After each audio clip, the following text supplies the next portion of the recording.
Welcome to Tango Tips with Mika. Today I want to talk about the Orchestra of the Stars. I want to talk about Miguel Caló.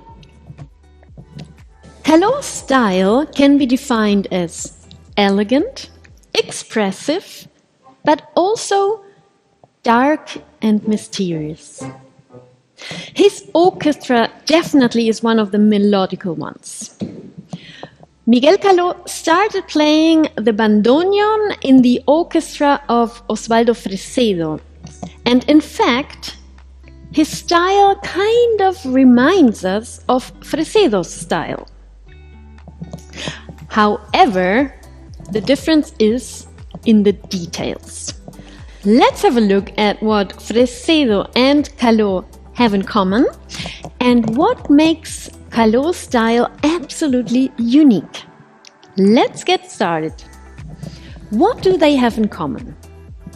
First, a fixed rhythm, which means it's easy to dance on it because it never changes. Yes, just like in Di Sarli, Fresedo of course, and also D'Adienzo. We have light accents on the 1 and the 3, and some stop times that makes it a bit lighter and extends the time.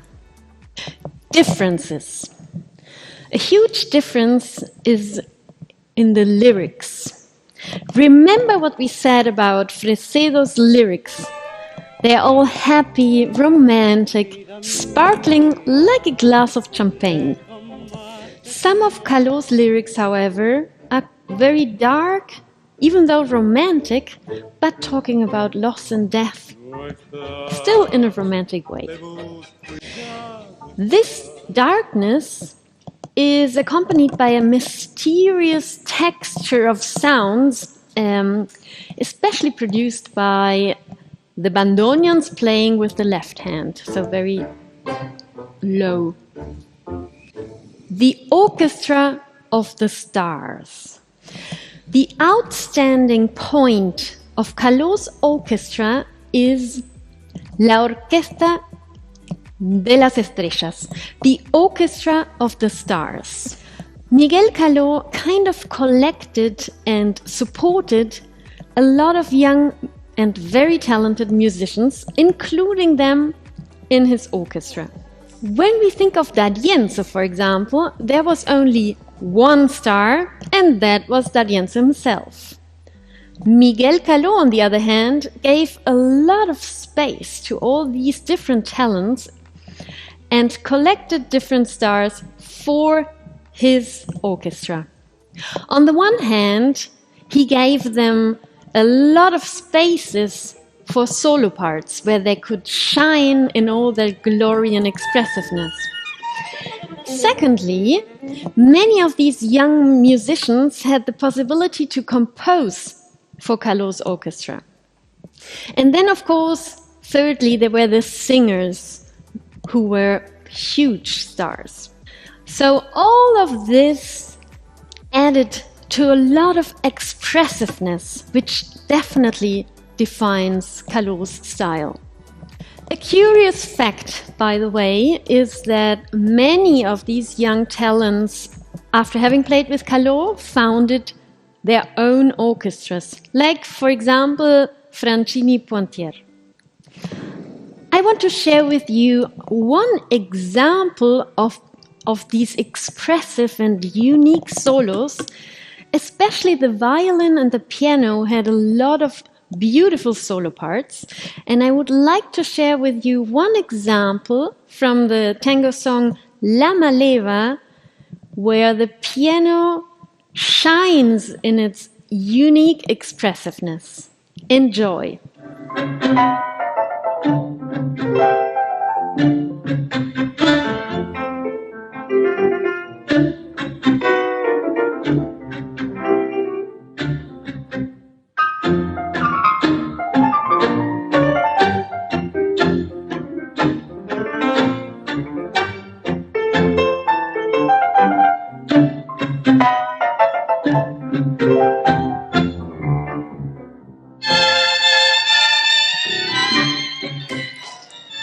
Wonderful, isn't it? Now, how can we express Caló's style with our body? One, melodical interpretation. When we talk about di Sarli, we think about lines and half circles. D'Arienzo would be points. We use our feet like knives, we said. And Fresedo, we talked about the cross. Now, what's the geometrical figure for Caló? Because of its melodical and expressive style, to me it feels very curly, yes, like a little wave. So this is the feeling, the geometrical figure I have in my mind when dancing Caló. What does this mean for our dance? Well, let's have a look with the example of the ocho. Now, how would a curly interpretation of the ocho look like? Curly and expressive, of course. Well, we can have the rullo, the perfect curl in the ocho, which looks like this.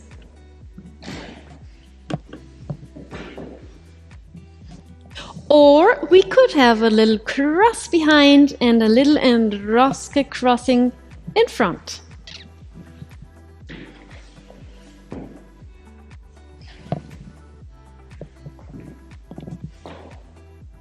Or we could have the inverted rullo, which looks like this.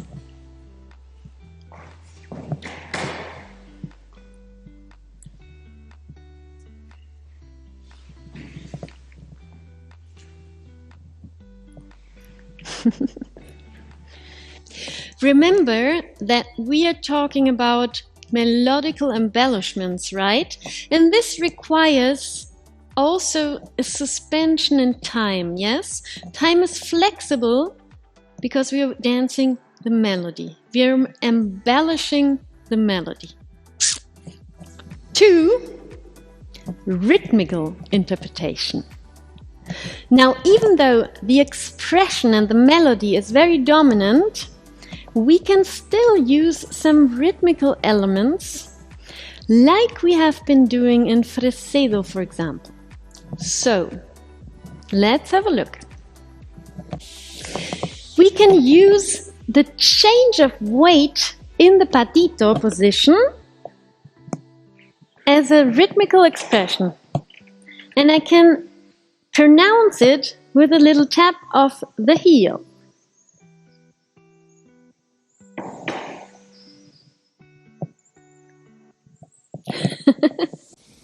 Second little tap. We can use the little tap like a pique, but instead of going high, we just tap the floor.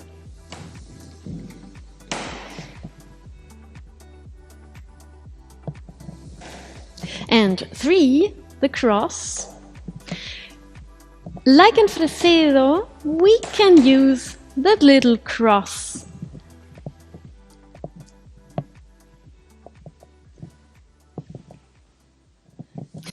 Now I would like to show you all of these elements applied on the music.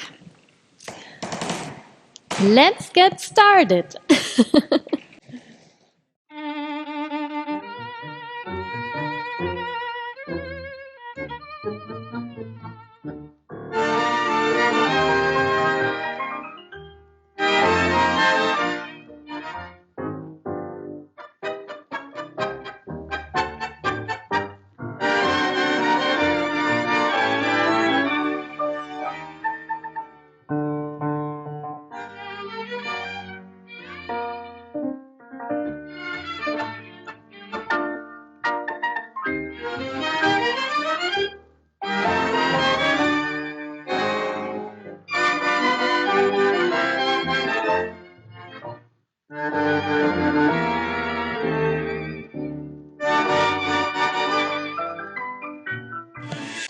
I hope you've enjoyed this tango tip.